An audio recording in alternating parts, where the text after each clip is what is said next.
Sharmishta Panoli, an Instagram influencer and law student from Pune, has now been arrested by Kolkata police from Gurugram. The arrest follows a controversial video that she posted in which she criticized Bollywood actors for staying silent on Operation Sindoor. However, in the course of her commentary, she allegedly made offensive remarks targeting a specific religion. The video quickly went viral and also sparked outrage, particularly among the members of the Muslim community in both India as well as Pakistan.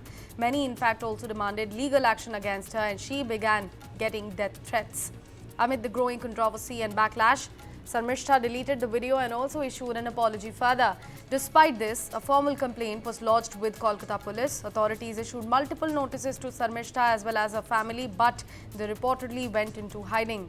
Following their non-compliance, a court issued an arrest warrant. After her arrest, Kolkata police began questioning her regarding the video, and according to the sources, the controversial video was a response to a Pakistani follower who defended the recent Pahalgam's terrorist attack that killed 26 innocent people. In her defense, Sharmishta claimed she spoke out of patriotism and concern for national interest, but instead of support, she was met with disturbing threats. She also shared the screenshots of some of the threats that she received, highlighting the serious online harassment that followed after the incident. Moved our bail application before the learned court, citing that the articles that were used, that has been allegedly stated by the prosecution to have been used, being the mobile phone and the laptop, has already been seized. Subsequently, the learned court heard our prayer.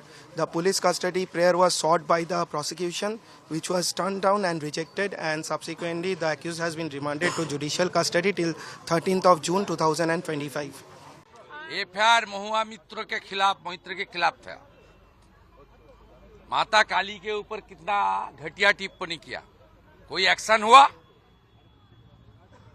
उनके MP Sayani Ghosh Mahadev को लेकर क्या post किया, कोई action हुआ? फिराद हकीम के खिलाफ इतना एफआईआर हुआ, कोई एक्शन हुआ?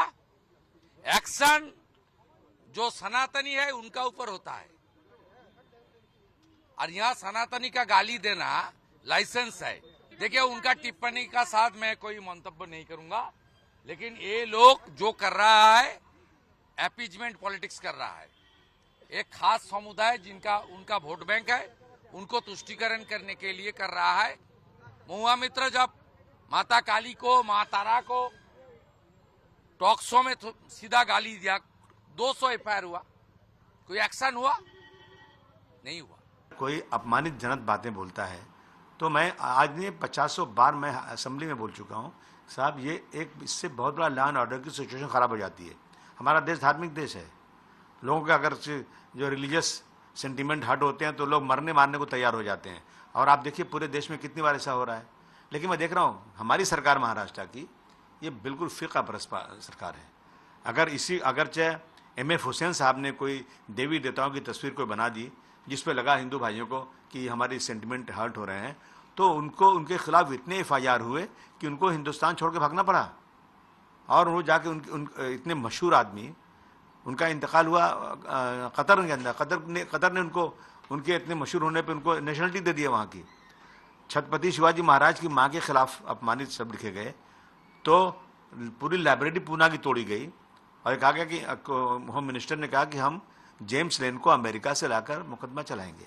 लेकिन इसी मुल्क में जो भगौड़ी औरत है, ये तस्लीमा नसरीन, जिसको कोई मुल्क रखने को तैयार नहीं, मेरा मुल्क उसी नफरत, उसी सेंटिमेंट को भड़काने के खुशी में हमारे यहाँ चाहे कांग्रेस सरकार हो चाहे बीजेपी सरकार हो, रेड कारपेट बिछा के उसको रखा हुआ है यहाँ पर।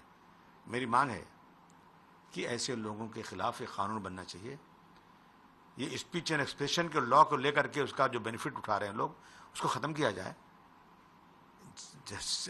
रिलीजियस सेंटिमेंट को भड़काने वाले के खिलाफ, ऐसे लोगों के खिलाफ एक ऐसा लॉ बनना चाहिए जो कम से कम 10 साल तक सज़ा उसमें हो और उनकी ज़मानत न होने पाए। ये लॉ बनना चाहिए देश में।